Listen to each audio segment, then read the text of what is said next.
가계대출 사상 최대, 영끌 비투 난리 났다. 이게 사실일까요? 진짜 사실입니다.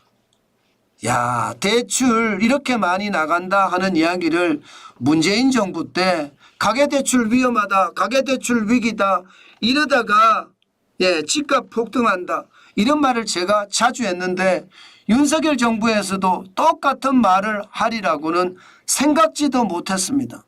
그런데 그 말이 나오게 생겼습니다.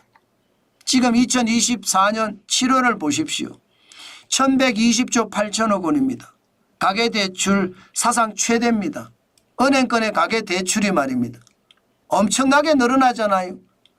지난 3월만 하더라도 마이너스 1조 6천억 원이었거든요. 가계대출이 좀 주는 듯 했습니다.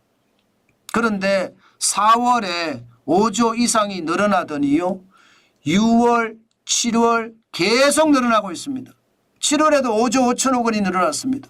5월에는 6조, 6월에도 6조. 이 정도면 여러분 가계대출이 폭증한다고 해도 과언이 아닙니다. 지금 이대로 간다고 생각을 해보세요. 야, 이대로 간다. 만약에 평균 5조만 된다고 하더라도 올해 말입니다. 전체적으로 하면 60조가 될 수 60조. 60조면 여러분 보세요. 문재인 정부 때 돈 많이 뿌릴 때하고 똑같아지는 겁니다.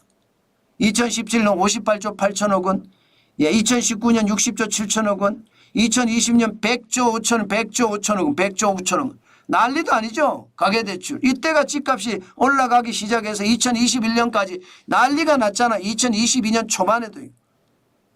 2021년에 71조 9천억 원. 2022년 떨어졌어요. 그러다가 지금 다시 올라가고 있는 것. 이거 여러분 저는 상상도 못할 그런 집값의 어떤 반응이 올지도 모른다고 생각합니다. 여러분 실질적으로 한번 보실래요? 가계대출이 지금 어떻게 대출이 되는지 말입니다. 여러분 이렇게 대출됩니다. 전체 예금은행의 가계대출은 1120조 8천억 원이잖아요. 주택담보대출이 많이 늘어요.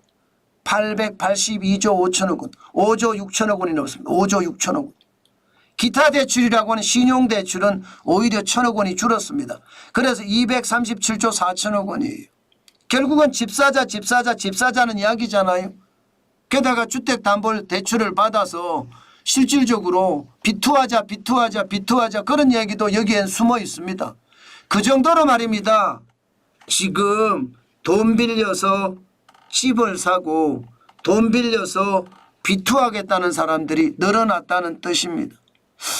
이렇게 가면 저는 영끌족 또 한 번의 피눈물을 쏟을 가능성도 저는 있다고 봅니다. 사실 주택담보대출 보시면 지금 굉장히 심각하거든요. 자, 여러분 보세요. 2024년 7월까지입니다. 7월까지. 주택담보대출이 32조 1천억 원이 늘었습니다. 32조 1천억 원이면 2020년에 가장 많이 늘어났을 때인데 68조 4천억 원이죠. 이대로 간다면 2020년 수준은 아니지만 2021년 56조 9천억 원의 수준은 달성할 수가 있습니다. 지금 7월이 31조 1천억 원이니까 충분히 달성할 수 있죠. 그러면 2023년에 51조 6천억 원이 풀렸는데 2024년에도 또 50조 60조가 풀린다고 생각을 해보세요. 돈은 지천으로 깔린다는 이야기잖아요. 실물은요. 실물의 가격은 더 올라간다는 이야기죠. 대출이 계속 나오니까 실물의 가격은 계속 올라간다는 이야기가 되는 겁니다.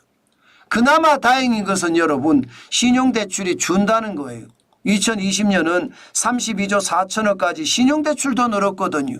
그런데 2024년 7월까지는 신용대출이 6조 원이 줄었습니다. 6조 원. 그나마 다행이다 이렇게 이야기할 수 있습니다. 그렇지만 전체적으로는 지금 가계대출이 굉장히 빠른 속도로 늡니다. 저는 여러분 분명히 말씀드리고 싶어요. 영끌 비투 이대로면 진짜 난리 난다는 이야기가 저는 허투루 나온 이야기가 아니라고 봅니다. 그만큼 돈 빌려서 집 사고 돈 빌려서 주식 사는 사람들이 많아졌다는 의미입니다. 그런데 저는 진짜 조심해야 된다는 생각합니다. 스트레스 DSR이 9월에 도입이 되잖아요. 원래 7월부터 도입되는 게 2달이 연장돼서 9월에 도입이 되거든요.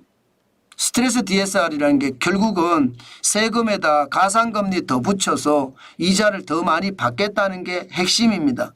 대출을 줄이겠다는 게 그 스트레스 DSR을 도입하는 핵심 이유입니다. 그러면 9월에 가면 어떤 시기든 이자 대출, 이자가 많아져서 대출을 받기가 조금 더 어려워진다는 이야기가 되는 건가요? 여기에다가 정부가 21만 호 이상의 공급 대책까지 마련해 놓은 상태입니다.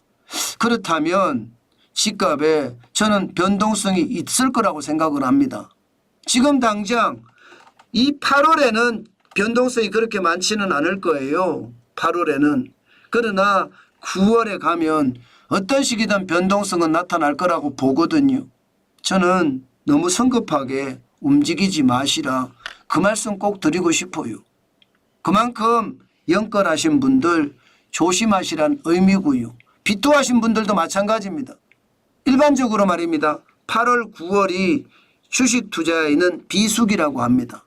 떨어질 때가 많다는 거죠. 역사적 통계를 보더라도. 또한 대선이 있는 해에는요. 7월부터 주가가 빠진다고 했습니다. 예, 일반적으로 통계적으로. 올해는 안 빠질 수 있겠죠. 그러나 역사적 통계는 그것을 가리킨다고 이야기합니다. 그러면 여러분 투자 진짜 신중하게 자기 결정을 존중하면서 하셔야 됩니다. 남이 투자하니까 나도 따라가겠다는 생각 절대로 하지 마십시오. 똥장군 지고 장에 가면요. 욕만 듣습니다.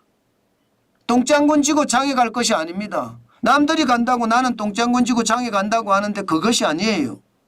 똥장군 지고는 과수원에 가야 돼요. 과수원에 가면 한 푼이라도 주잖아요. 장에 가면 욕만 시큰 먹고요. 그러니까 자기 결정을 통해서 투자를 해란 뜻이는 그만큼 말입니다. 지금은 신중을 기하라는 그런 의미입니다. 아셨죠 여러분? 진짜 신중을 기했으면 좋겠습니다. 시장에 어떤 일이 일어날지 좀 더 가봐야지 알지만 분명한 것은요. 저는 변동성이 굉장히 크다. 그렇게 저는 생각합니다.